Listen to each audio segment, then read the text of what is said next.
अगर आप अपने करियर की शुरुआत कर रहे हो और अगर आप अपने करियर को ग्रोथ को और ऊंचाई तक पहुंचाना चाहते हो, अगर आपका करियर में कुछ करने का प्लान बनाया हुआ है और अपने करियर की ग्रोथ की मेहनत में लगे हुए हो, तो आपको ये चीज़ें तो ज़रूर ही आनी चाहिए।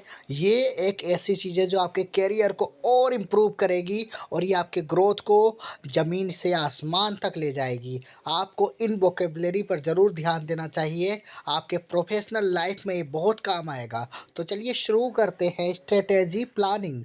स्ट्रेटेजी प्लानिंग का मतलब क्या होता है? इसका मतलब होता है रणनीति योजना। एक एग्जाम्पल देख लेते हैं हमारी। देखो, जो मैं एग्जाम्पल दूंगा, ये इंग्लिश लैंग्वेज कहते हैं इसमें, जिसमें हिंदी और इंग्लिश मिक्स होता है, मिक्सअप लैंग्वेज होती है। इसे हिंदी और इंग्लिश दोनों ही कहा जा सकता है। इन दोनों का निचोड़ जो बनता है वो है इंग्लिश। तो इंग्लिश में हम इसका एग्जाम्पल देखेंगे, जो हम अपनी वार्तालाप में, अपनी दिन प्रतिदिन की बोल चाल में इसको यूज कर सकते हैं। तो चलिए देखिए, स्ट्रेटेजी प्लानिंग। हमारी स्ट्रेटेजी प्लानिंग के तहत हमने मार्केट ट्रेंड्स को एनालाइज किया और अब हम अपने प्रोडक्ट को अलाइन कर रहे हैं अपकमिंग चेंजेस के साथ। दोस्तों देखो, हमारी स्ट्रेटेजी जो प्लानिंग थी हमारी, उसके तहत मार्केट ट्रेंड को एनालाइज किया है। नेक्स्ट देखो दोस्तों, स्टेक होल्डर का मतलब होता है हिस्सेदार। अब इसका एग्जांपल देखो, हर स्टेक होल्डर का ओपिनियन हमारे लिए मायने रखता है। हर स्टेक होल्डर का ओपिनियन हमारे लिए मायने रखता है, मतलब हर हिस्सेदार का जो ओपिनियन है वो हमारे लिए मायने रखता है। तो बहुत अच्छी चीज़ है, हर स्टेक होल्डर का ओपिनियन हमारे लिए मायने रखता है और हम रेगुलरली उनके साथ फीडबैक सीजन ऑर्गेनाइज करते हैं। अगला देखिए, सक्सेशन प्लानिंग, उत्तराधिकार योजना। एग्जाम्पल, हमारे ऑर्गेनाइजेशन में सक्सेशन प्लानिंग के थ्रू हम फ्यूचर लीडर को ग्रूम कर रहे हैं, जिससे कंपनी के ग्रोथ में कंटिन्यूटी बनी रहे। उत्तराधिकार योजना होता है सक्सेशन प्लानिंग में। हमारे ऑर्गेनाइजेशन में सक्सेसर प्लानिंग के थ्रू, उत्तराधिकारी योजना के थ्रू, मतलब हम फ्यूचर लीडर को ग्रूम कर रहे हैं, जिसे कंपनी के ग्रोथ में कंटिन्यूटी बनी रहे। अगला देखिए, सस्टेनेबिलिटी, सततता। सस्टेनेबिलिटी के प्रिंसिपल को फॉलो करके हमने अपने प्रोसेस को इको फ्रेंडली बनाया है, जिसे हम एनवायरनमेंट के साथ रिस्पॉन्सिबल रह रहे हैं। अगला देखिए, सिनर्जी।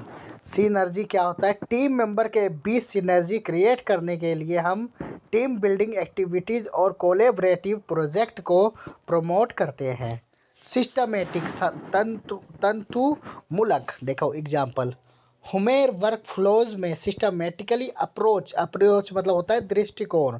सिस्टमेटिक अप्रोच के कारण हम टास्क को एफिशिएंट तौर पर कंप्लीट कर रहे हैं, जिससे कि प्रोडक्टिविटी बढ़ रही है। अगला देखिए, टैक्टिक्स, युक्तियाँ। एग्जाम्पल, मार्केट कंपटीशन के अगेंस्ट हमने कुछ स्ट्रेटेजिक टैक्टिक्स एडॉप्ट किए हैं, जिसे हम अपने कंपटीटर से आगे निकल रहे हैं। अगला देखिए, टीम बिल्डिंग। टीम बिल्डिंग ही होता है। रेगुलर टीम बिल्डिंग सीजन और ऑपोजिट एक्टिविटीज़ के थ्रू हमने अपने टीम मेंबर के बीच कोमारेडरी और कोलेब्रेशन को बढ़ाया है।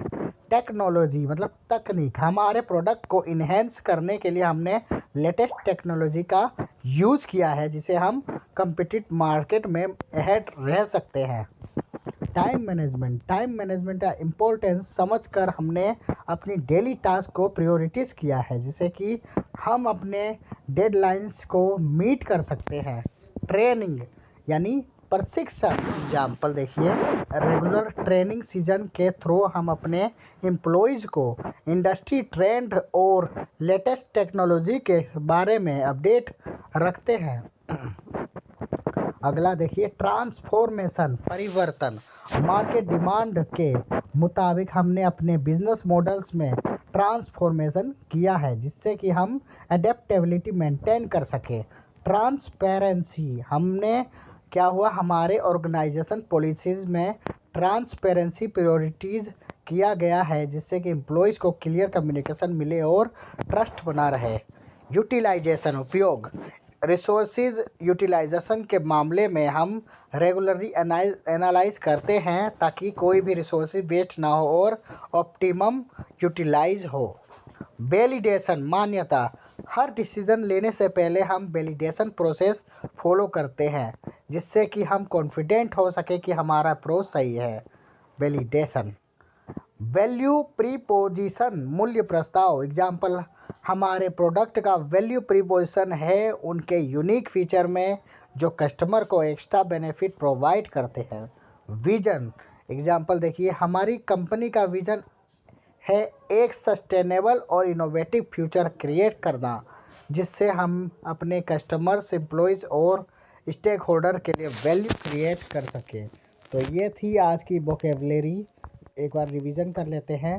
स्ट्रेटेजी प्लानिंग मतलब होता है कि योजना, हमें अपनी स्ट्रेटेजी प्लानिंग काफ़ी अच्छी रखनी चाहिए ताकि हमारा बिजनेस आगे और ग्रोथ कर पाए।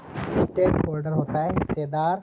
कंपनी के हर स्टेक होल्डर को हमें रिस्पेक्ट देना चाहिए और उसके फीडबैक को वैल्यू देनी चाहिए।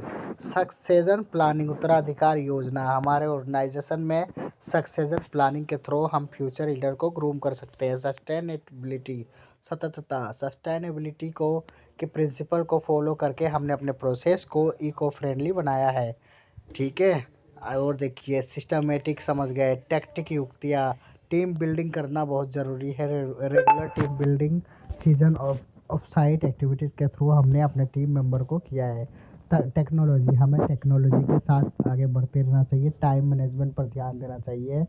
ट्रेनिंग ज़रूर देना चाहिए अपने एम्प्लॉय को ताकि वो टाइम टू टाइम टेक्नोलॉजी से अपग्रेड होते रहें। ट्रांसफॉर्मेशन हमने किया है। मार्केट में जो टेक्नोलॉजी चल रही है हमने डिमांड के हिसाब से अपने बिजनेस मॉडल को ट्रांसफॉर्म किया है। ट्रांसपेरेंसी रखनी चाहिए एम्प्लॉय और सिस्टम ऑर्गेनाइजेशन के बीच में ताकि कोई भी कम्युनिकेशन ना रहे।